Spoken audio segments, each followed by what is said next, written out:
کہ پیٹ کے بل سونا گناہ ہے، اللہ کی نافرمانی ہے۔ تو نبی داؤد میں حدیث ہے، ایک صحابی تھے اصحاب صفہ میں سے سیدنا قیس غفاری، وہ کہتے ہیں کہ میں مسجد نبی میں لیٹا ہوا تھا، پیٹ کے بل میرے سینے میں تکلیف تھی، تو اس کی وجہ سے میں پیٹ کے بل لیٹا ہوا تھا، تو ایک شخص آیا اور اس نے میرے پاؤں پہ آ کے اپنے پاؤں سے ہلکی سی ٹھوکر ماری متوجہ کرنے کے لیے، اور کہا کہ پیٹ کے بل مت لیٹو، یہ اللہ کی نافرمانی ہے۔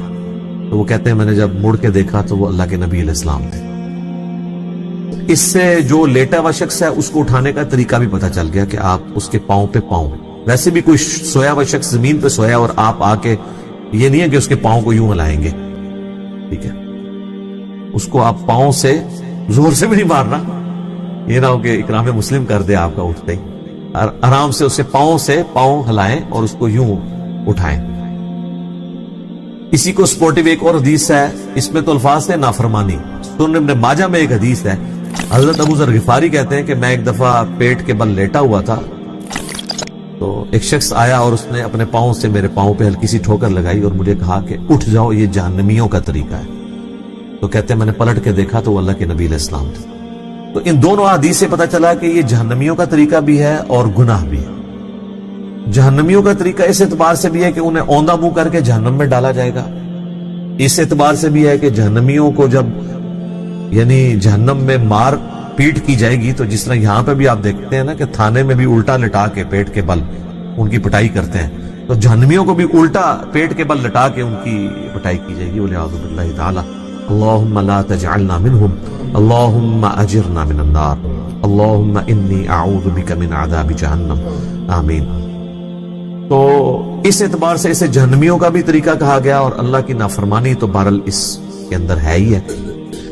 باقی کئی ایک چیزیں ہیں جن کے اوپر ریسٹرکشن ہے شریعت میں۔ اس حوالے سے ایک اور سوال بھی پوچھا جاتا ہے، وہ کہتے ہیں نہیں، صحیح مسلم میں ایک حدیث ہے کہ نبی علیہ السلام نے کہا کہ کوئی شخص زمین پہ ایسا چت نہ لیٹے کہ اس نے ایک ٹانگ کے اوپر دوسری ٹانگ رکھی ہوئی ہو۔ حالانکہ ہم میں سے اکثر لوگ ایسے لیٹ جاتے ہیں کہ سیدھا لیٹے اور ٹانگ پہ ٹانگ رکھی، ریلیکس ہو جاتا ہے نا بندہ تھوڑا سا۔ تو مسلم شریف میں حدیث ہے کہ اس طرح لیٹنے سے نبی علیہ السلام نے منع فرمایا۔ اگلے دن بھی ایک بھائی نے مجھ سے رابطہ کیا اور ان کا میں نے مشکات میں بھی حدیث پڑھ لی ہے، تو پھر میں نے ان کو بتایا یہ حدیث جو ہے یہ منسوخ ہے، یا کسی اسپیسیفک کنڈیشن کے لیے، کیونکہ بخاری اور مسلم دونوں میں حدیث ہے کہ نبی صلی اللہ علیہ وآلہ وسلم وہ ایک صحابی کہتے ہیں میں نے اس حال میں لیٹے ہوئے دیکھا کہ آپ علیہ السلام نے چت لیٹے ہوئے تھے اور اپنی دائیں ٹانگ اپنی بائیں ٹانگ کے اوپر یوں رکھی ہوئی تھی۔ اچھا، امام مسلم نے بڑی پیاری ترتیب لگائی ہے، یہ جو منع فرمانے والی حدیث ہے نا وہ پہلے لے کے آئے ہیں، اور پھر خود جو حضور کا عمل یہی والا تھا وہ حدیث بعد میں لے کے آئے ہیں، تاکہ ناسخ و منسوخ پتہ چل دے۔ دوسرا، یہ منسوخ اگر نہ بھی ہو نا، ایک اسپیسیفک کنڈیشن کے بارے میں، وہ مسلم شریف میں یہ الفاظ ہیں اس حدیث کے اندر جس میں منع کیا گیا ہے، اس میں نبی علیہ السلام نے فرمایا کہ جو کوئی شخص ایک کپڑے میں لپٹا ہوا ہے نا، تو وہ احتبا کی حالت میں نہ بیٹھے گوٹھ مار کے، یعنی دونوں گھٹنے کھڑے کر کے اور یوں اس کو گھٹنوں کو پکڑ لینا، تو ایک کپڑے میں اس کا ستر کھلنے کا اندیشہ ہے، اور نہ وہ اس حالت میں زمین پہ اس طرح لیٹے کہ وہ ایک ٹانگ پہ دوسری ٹانگ رکھے۔ اگر آپ نے کپڑے اس طرح کے پہنے ہوئے ہیں کہ جو ایک چادر میں آپ لپٹے ہوئے ہیں، تو اس میں آپ جب یوں کریں گے تو آپ کی بے پردگی ہونے کے چانس ہیں۔ پینٹ میں یا ٹراؤزر میں یا شلوار میں اگر کوئی شخص یوں کرتا ہے تو اس کی بے پردگی کے چانس نہیں ہوتے۔ تو یہ اسپیسیفکلی اس چیز کے بارے میں آپ دیکھیں، اس لیول تک ڈیٹیل چیزیں بتائی گئی ہیں۔ تو نبی داؤد میں حدیث ہے، نبی علیہ السلام نے فرمایا اگر تم میں سے کوئی کسی سایہ دار چیز کے نیچے بیٹھا ہے نا، اور تھوڑی دیر بعد وہاں پہ دھوپ آ گئی ہے، تو وہاں سے اٹھ جاؤ، آدھی دھوپ اور آدھے چھاؤں میں مت بیٹھو۔ سائنٹیفکلی بھی یہ چیز ظاہر ہے، وہ ایک تھرمل ڈیفرنس تو ٹیمپریچر کا کریٹ ہو جائے گا نا، یا مکمل دھوپ میں آگے بیٹھو یا مکمل چھاؤں میں بیٹھو، درمیان میں رہو۔ اسی طریقے سے ابو داؤد میں حدیث ہے کہ کوئی شخص کسی ایسی چھت کے اوپر نہ سوئے جس کے گرد پردے نہ لگے ہوئے ہوں۔ رات کو کوئی بندہ نیند میں اٹھے تو گر سکتا ہے۔ بعض لوگوں کو سوتے ہوئے چلنے کی بھی عادت ہوتی ہے، سوتے ہوئے چلنے کی عادت نہ بھی ہو، بعض اوقات ہمارے ساتھ عام حالت میں بھی ہوتا ہے کہ ہم جب صبح اٹھتے ہیں کئی بار پوری یعنی وہ بوٹ نہیں ہوا ہوتا دماغ، آپ کو اپنے گھر میں بھی نہیں پتا چلا تو میں کون سے کمرے میں آج سویا ہوا ہوں, تو کسی اور طرف چلا جاتا ہے. اور کئی لوگ سیڑھیوں سے اپنی گر گئے ہیں, گئے باتھ روم تھے لیکن وہ دوسرے راستے پہ سیڑھیوں سے نیچے جا کے گر گئے ہیں, نہیں پتا چلا ان کو, ہو جاتا ہے ایسے. تو نبی علیہ السلام فرمایا ایسے آپ نے چھت پہ بھی نہیں سونا جس کے گرد پردہ نہ ہو, تاکہ اگر کوئی ایسا معاملہ ہو جائے تو پھر اپنے آپ کو ملامت کرنے والی بات. بخاری مسلم میں ایک حدیث ہے, نبی علیہ السلام نے فرمایا کہ کوئی شخص رات کو اپنے گھر میں اس حال میں نہ سوئے کہ اس کا کوئی جو ہے وہ دیا وغیرہ بتی جل رہی ہو, اس کو بجھا کے سوئے. آگ انسان کی دشمن ہے, کیونکہ شیطان بھی آگ سے بنا ہے, وہ انسان کا دشمن ہے. اور اسی حدیث میں موجود ہے کہ مدینہ شریف میں ایک گھر تھا جو رات کو یہ دیا جلاتے ہوئے ہو گئے, تو رات کے وقت چوہا آیا تو وہ بتی کو لے گیا اپنے ساتھ, تو پورے گھر کو آگ لگ گئی. کیونکہ وہ تیل ہوتا تھا, مٹی کا تیل تو ہوتا نہیں تھا, وہ تو چوہا تو ظاہر پیے تو مر جائے. اس زمانے میں تو کھانے والا تیل ہی جلانے کے لیے بھی استعمال ہوتا تھا. امیر لوگ زیتون استعمال کرتے تھے, غریب لوگ اور تیل استعمال کر لیتے تھے. وہ تیل بیک وقت کھانے کے لیے ہنڈیا میں بھی استعمال ہوتا تھا اور آگ جلانے کے لیے بھی. تیل تو بعد میں دریافت ہوا ہے, پہلے تو مٹی اور زمین کا پیٹرول تو نہیں تھا نا, ٹھیک ہے نا.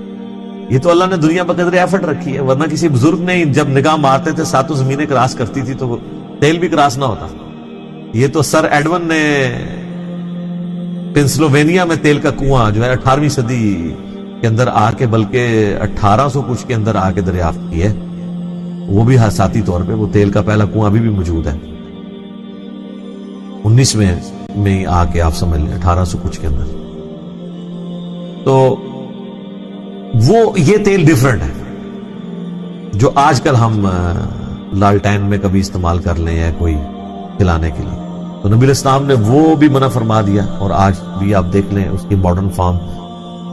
آئے دن سردیوں میں ہر دفعہ ٹی وی پہ خبریں آتی ہیں کہ وہ گیس کا ہیٹر چلتے ہوئے چھوڑ دیا, پیچھے سے گیس چلی گئی, جب وہ واپس آئی تو وہ ظاہر ہے بہت مہنگے ہیٹر ہوتے ہیں جو آٹومیٹکلی آف ہوتے ہیں, گیس آئی بندے مر گئے. اور کئی جگہ تو دم گھٹنے سے مر جاتے ہیں کہ وہ انگیٹھی جلائی ہوئی ہوتی ہے اور وہاں پہ آکسیجن اتنی ختم ہو جاتی ہے کہ رات کو سوئے بھی سو جاتے ہیں. تو اس اعتبار سے یعنی ہمیں شریعت میں پابندیاں بتائی گئی ہیں. البتہ نبی علیہ السلام نے کچھ بیٹھنے کے جو طریقے اڈاپٹ کیے ہیں فی نفسی ان میں کوئی خرابی نہیں. جیسے میں نے احتبا کا بتایا, یہ گوٹھ مار کے بیٹھنا, یعنی دو گھٹنوں کو کھڑا کر کے یوں, یہ ایک چادر میں بیٹھنے سے تو منع فرمایا. لیکن صحیح بخاری میں موجود ہے کہ حضرت عبداللہ ابن عمر کہتے ہیں کہ میں نے خانہ کعبہ شریف کے سین میں حضور علیہ السلام کو کئی دفعہ اس طریقے سے بیٹھے ہوئے دیکھا ہے. یہ سنت ہے بیٹھنا, لیکن خطبے جمعہ میں نہیں بیٹھ سکتے. وہ ابو داؤد میں حدیث ہے کہ کوئی شخص خطبے جمعے کی تقریر کے دوران احتبا کی حالت میں نہ بیٹھے, کیونکہ یہ ریلیکس کرنے والی پوزیشن ہے, آپ کو نیند آ جائے گی. تو آپ نے اٹینٹو ہو کے بیٹھنا, یا دوزانوں بیٹھیں یا آلتی پالتی جسے ہم چوکڑی کہتے ہیں مار کے بیٹھنا, آلتی پالتی بیٹھنا, چار زانوں بھی اسے کہتے ہیں. وہ بھی حدیث ہے ابو داؤد کے اندر, ترمذی کے اندر, کہ نبی علیہ السلام فجر کے بعد مسجد میں ہی آلتی پالتی یعنی چار زانوں بیٹھتے تھے یہاں تک کہ سورج خوب بلند ہوتا, پھر آپ گھر واپس آتے. اس اعتبار سے بھی بیٹھنا سنت ہے. یہ تمام طریقے سنت ہے.